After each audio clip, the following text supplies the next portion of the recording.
Welcome to ஜஸ்ரீதா kitchen. இன்றைக்கி தினை அரிசி பொங்கல் செய்யலாம் வாங்க.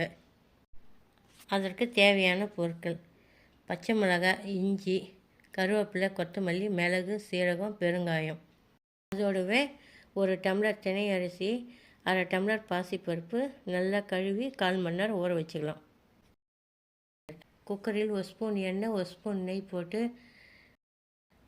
1 ஸ்பூன் சீரகம், 1 ஸ்பூன் மிளகு, இஞ்சி போட்டு பச்சை மிளகாய் போடணும். பச்சை மிளகாய் போட்டதை கருவேப்பிலை போட்டு நல்லா வதக்கணும். கொத்தமல்லி போட்டு பெருங்காயம் போட்டு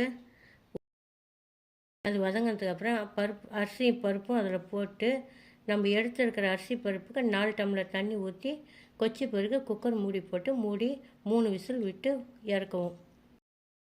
ஹெல்த்தியான தினை அரிசி பொங்கல் ரெடி. இதுக்கு சீக்கிரம் சட்னி ஒன்று இருக்குது, நான் அடுத்த வீடியோவில் அப்லோட் பண்ணுறேன். உங்களுக்கு எங்கள் பார்த்து தந்துட்டு பிடிச்சிருக்கோன்னு நினைக்கிறேன். சப்ஸ்கிரைப் பண்ணிவிட்டு பெல் பட்டனை ப்ரெஸ் பண்ணுங்கள்.